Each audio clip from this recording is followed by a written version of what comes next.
পরিকল্পিতভাবে কোনো রাজনৈতিক দলের নেতার চরিত্র হনন গণতান্ত্রিক যাত্রাকে ক্ষতিগ্রস্ত করে বলে মন্তব্য করেছেন বিএনপি মহাসচিব মির্জা ফখরুল ইসলাম আলমগীর। সকালে রাজধানীর গুলশানে বিএনপি চেয়ারপারসনের কার্যালয়ে সংবাদ সম্মেলনে তিনি এসব কথা বলেন তারেক রহমানকে নিয়ে নোংরা স্লোগান দেওয়ার উদ্দেশ্য তাকে হেয় করা। মির্জা ফখরুল বলেন, অপরাধীদের জন্য কোনো অনুকম্পার সুযোগ নেই। মিটফোর্ডের হত্যাকাণ্ডের ঘটনায় দলীয় রং দেওয়া হচ্ছে। একটা বিকারগ্রস্ত গোষ্ঠী তাদের কুৎসিত ষড়যন্ত্র বাস্তবায়ন করতে কোমলমতি শিশুদের ব্যবহার করছে। মির্জা ফখরুল আরও বলেন, পতিত স্বৈরাচার এবং ষড়যন্ত্রকারীদের অপচেষ্টা সুষ্ঠু নির্বাচন এবং গণতন্ত্রের পুনঃপ্রতিষ্ঠার পথে কোনো বাধা হয়ে আসলে প্রতিহত করা হবে।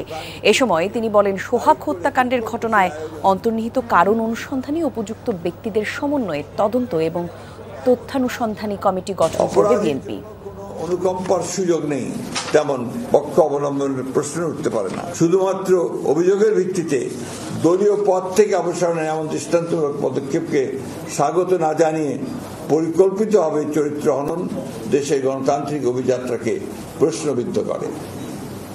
ক্ষতিগ্রস্ত পরিবারের পাশে দাঁড়ানো এবং তাদের আইনি সহায়তা প্রদানের অঙ্গীকার থেকে আমাদের বিচ্যুত হবার সুযোগ নেই।